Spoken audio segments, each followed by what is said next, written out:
What's up, Buffalo Nation? Good morning. Today, we're going to talk about an absolutely epic experience that two lucky Colorado football players recently had at an NBA game.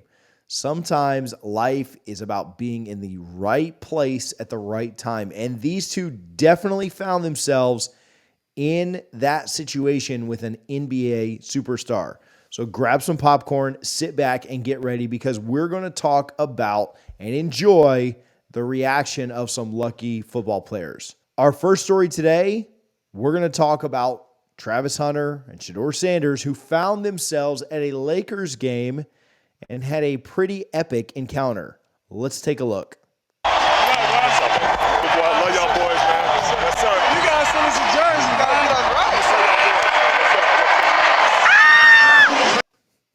Did you hear Travis Hunter right there at the end of the video scream like a giddy schoolgirl? He had me rolling on the floor the first time that I saw this. So no cap, guys. I am a lifetime Kobe Bryant fan. I have cheered for the Lakers basically my whole life. I named my first son after Kobe. His name is Bryant. My wife and I went out to Kobe's last game. I was a huge Kobe guy. So to see Travis Hunter and Shedeur react this way to meeting LeBron, I absolutely understand because I would have been the same way with not only LeBron, but of course Kobe if I would have met him while he was still with us. And it was really cool to see LeBron stop by and show both Travis and Shedeur a bunch of love. This is something that I think Deion can use as a recruiting pitch. This is something that I think Coach Prime can use all over. Come to Colorado and you will be nationally recognized, not just by ESPN or this, that, and the other. When the star of stars, the biggest name in the sports world, LeBron James, comes by, you're going to be able to meet him. You're going to be able to, if you're one of the stars, be in that kind of company. Really, really cool to see. All right, next up, we're going to talk about Colorado's upcoming game versus the UCLA Bruins. For those who don't know, a Bruin is a beer brewer who is brewing beer for a brown bear. Let's look at this. Colorado is on the back stretch of the regular season. And with the postseason still in reach, Coach Prime is on the cusp of defying expectations in his first season at the FBS level. To do that, he'll have to, again, defy expectations and pull off an upset against stiff Pac-12 competition. That might come true this weekend against a ranked Bruins squad. With an extra week's rest and coming off of the loss against Stanford, Deion Sanders is motivated and looking to have this Buff squad pumped to hit the road. Now, can they pull off the upset against this UCLA team? Chip Kelly has a rolling UCLA squad with 5 wins and only 2 losses on the season. Their schedule sets up nicely for a few more wins to wrap up the regular season. Now, their losses both came on the road against legitimate Pac-12 contenders, and they were also in really tight matchups. Their first loss was against Utah. They lost 14-7, and their second loss came a couple of weeks later when they lost to Oregon State 36-24. The remainder of their games consist of wins against Group of 5 and FCS competition, except for their one blowout against Stanford last weekend. They also have a win at home against Washington State. But are things not as they appear? What are UCLA's strengths and weaknesses, and how do they match up against a hungry Colorado squad? Well, if there's one thing to know about UCLA, it's that they know how to run the ball and how to stop the run. The Bruins' rushing offense is top 10 in the country, and they average over 200 yards per game. In the entire nation, they're also second best at stopping the run. They keep opponents to just 68.6 yards a game on the ground. Defensively, the Bruins are also top 20 in the nation when it comes to third down conversions. They allow opposing offenses to convert only about 30% of their third down attempts.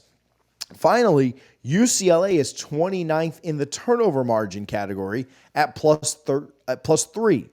Now, they forced 16 turnovers over their 7 games. That's 5th in the FBS level. And Chip Kelly has his Bruins team ranked in the top 25 across both total offense and total defense. Again, they're 18th in offense and 12th in defense. Now, for context, here's how Colorado stacks up against UCLA in those same categories. Against opponents' rushing offenses, Colorado ranks 87th nationally, keeping opponents to just 157.4 yards a game on average. UCLA isn't going to have to worry a ton about Colorado's ground game either, as the Buffs are 6th worst in the nation at running the ball. They only run for about 86 yards per game. Now, Colorado's pretty good at converting on third down attempts, converting nearly 45%, and the Buffs rank 27th in the country there. Now, Colorado is also tied for 29th in the turnover margin category. That's the same as UCLA, plus 3, but they're especially good at not turning the ball over. Colorado only has 6 turnovers this season, and some of those are passes that have come on deflected balls, and very much so not the quarterback's fault. All this to say, UCLA can and should run the ball on Colorado and try to win this game controlling possession and limiting Colorado's offensive possessions. But UCLA does have some weaknesses. The weaknesses that exist for UCLA really very much come from their passing game. They're not great there. They're also not good at preventing other teams from passing all over them. Both on offense and defense, the Bruins rank 50th in the nation in passing yards per game. They get about 250 yards per game passing, and they allow a lot of passing yards per game as well. Now, on third down attempts, UCLA's not great there either. They're about 54th in the nation. Around 40% of the time, they're able to convert on third down. The Bruins also play loose with the football on offense, and they've turned the ball over 13 times this season. That's 104th in the country. Colorado stands to potentially capitalize on these weaknesses. The passing game, especially, is where Colorado should be able to keep up with UCLA and potentially outpace the Bruins in a shootout scenario. UCLA is not going to pass all over you, which is good because Colorado hasn't been great at stopping the pass. However, they can overwhelm the Bruins because they throw for the 3rd most yards in the country at 350 yards a game. Now, Colorado isn't the best at preventing an opponent's third down attempts, which might be fine against this UCLA squad. They rank 25th worst in the nation preventing conversions.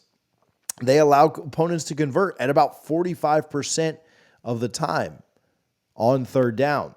Now, Colorado also isn't great at forcing opponent turnovers, but UCLA likes to turn the ball over. So to beat them this weekend, they will need to maximize offensive possessions whenever they have possession of the football and also minimize UCLA's possessions and their output. A turnover or two in Colorado's favor could certainly help Coach Prime and his Buffalo squad pull off the upset. Just before we get to our prediction, let's talk a little bit about Prize Picks. We've told you about them all season long. Hopefully, you've been continuing to make money with us every single week with them. Dozens and dozens of you have signed up. Some of you have even deposited. Make sure you use our code BUFFS, BUFFS, if you want to have action on the game this weekend. Tank the over on Shedeur Sanders' passing yards. We just told you Colorado's number 3 in the nation in passing yards. The Bruins are one of the worst in the nation at stopping passing yards. Make some money with us this weekend. Buffs, BUFFS, for a 100% match up to $100 on the Prize Picks app. So what happens here this weekend? Can the Buffs rebound? Well, I tend to think that they can, but they're going to have to come out and play a completely different game than they did against Stanford. They're going to have to play like they did in the first half of that game for the entire game. It's an issue that we saw let up. It's an issue that we saw kids not finish. And if you don't finish against a 5-2 UCLA team, they will blow you out. This is, however, an evenly matched game. The first half that UCLA had against Stanford was very much like the first half that Colorado had against Stanford. And had Colorado kept their minds and wills and hearts in the game, it probably would have had a result that was very similar. Colorado is talented enough to keep up with this team. I expect UCLA to be able to run the ball very well, but I expect Colorado to be able to pass the ball very, very well. And if they can do that, they can stay in this game. If they can capitalize on a turnover or two, they can absolutely get this done. Now, the biggest question to me is, has Coach Prime gotten his guys refocused? They've had 2 weeks to deal with that loss, to flush that loss and learn from it and move on so that they can hopefully go out and compete at a much, much different level than what they did in that Stanford game. The Stanford effort will get your butt kicked. The Oregon effort will get your butt kicked. The effort that they had at times in the first half against USC will get your butt kicked. But if they can bring the effort that they had against TCU, late against Colorado State, during the Nebraska game, the first half of Stanford, they'll be right in this game. This game to me is about less than X's and O's, less about who's more talented, who has more skill positions here, who can do this better, who can do that better. It's, does Colorado come out with the fire that we're all expecting after a brutal, humiliating, defeating loss? If they do, I think they win the game. If they don't, if they haven't learned their lesson, if this was not something that they're passionate about, if they don't love the opportunity like Coach Prime talked about, I don't see a way that they win this. At the end of the day, Coach Prime can love this game all that he wants, but if his players aren't bought in and don't show the same grit and toughness and want to that he showed, they're not going to win. However, I think they do.